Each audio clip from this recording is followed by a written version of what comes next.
Danny, what hell of a performance. Just talk to us about it. One of your best performances. Oh, I felt good, man. Like I said before, I felt like in the past, in my last couple fights, I wasn't at my best.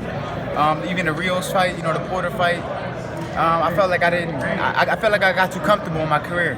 And I felt like I didn't give that extra mile, that extra push, and I did it for this camp. And I felt like that's the Danny Garcia you're gonna see for the rest of my career. You're in the driver's seat. Everything's on the table. Manny, Pacquiao, Thurman, or Porter rematches. What do you want? I want any of them, or even Errol Spence. Granados made it close with just about everybody he's fought. You kind of blew him out the water. Did you feel any pressure to do that, to make a statement?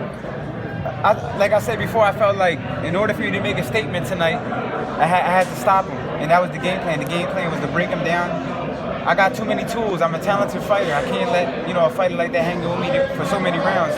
I'm just a different type of fighter, and I told him that he never fought a fighter like me before, and I showed that tonight. So speaking of tools, you were able to land a left hand early in the fight. The left hook? The left hook. I haven't landed that in a minute. It felt good landing that big left hook. Hey, Danny, how would you rate this performance? I felt like I did good. I felt like I did great, man. I did an A+. I'm proud. You know what I'm saying? I did great. I feel like I did a great job. Like when a fighter starts grabbing on you, so you don't punch him no more. What's that sense of that feeling like? I felt him getting weak. I felt like he wanted to get closer to me so I could make it a dogfight. But I surprised him when I stood there with him and I started banging back to the body. And then the follow round, I started making a miss, and that's how I stopped him. Were you surprised? It was wide open from round 2. The hook? Was that the left hook? Was that planned? No, it wasn't planned. The plan actually was right hands. To land a lot of right hands, cut the ring off to the right. I started listening to my daddy say, cut the ring off to the right, throw that right hand and throw the left hook, and that's what we did. Were you surprised his corner didn't stop it earlier? I was putting it on him, but he was a tough kid. He was still there. Like, I seen in his eyes, he was still there. But I could tell, like, mentally he was breaking down. What do you think of the LA atmosphere? How'd you like fighting I love LA. I requested to fight here.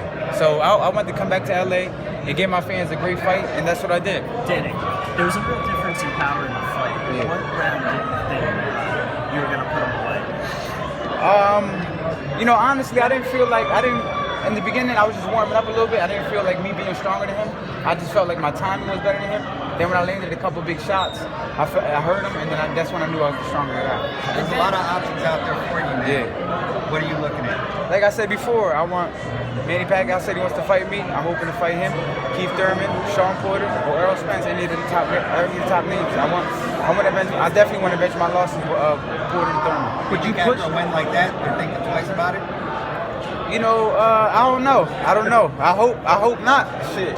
But I gave them the opportunity. They got to give me the opportunity. Would you push for your next fight to be on pay-per-view? Do you feel it should be on pay-per-view? Yeah, honestly, I feel like I should have been a pay-per-view fighter. But it's all about timing, and my time is now. My time is coming. If it's not the next one, I'm gonna get my pay-per-view shot one day. And when I do it, it's gonna be a lot of sales. It's gonna be a lot of buys. Just not to say I'm on pay-per-view. And Danny, tonight was your first fight since September, 7 months. If it were up to you, as long as you're healthy, how many more fights can we see Danny Garcia for the rest of the year? Yeah, I could do 2 more, but let's see.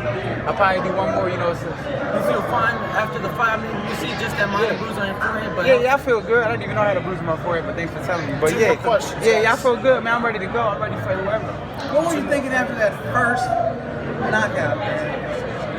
When I dropped him with the left hook and then I dropped him with the right hand, I thought it might have been over, but he got up, he weathered the storm, then the bell rang, and he made it to the, what was it, the 6th or 7th? Yeah, 7th. Were you surprised at all the boos that you got for whatever reason here? No, I understand. It's Mexican. They promoted it like Mexican versus Puerto Rico. Sure. That's why I said Danny Garcia. I represent all the Latinos. You feel me? LA loves Danny Garcia. We all Latinos. Why do we have to divide our culture? If our culture of Latinos were all one country, we'd be the biggest country in the world. And that's what I represent. Thank you guys. That's right. Danny, I thought you were today, bro.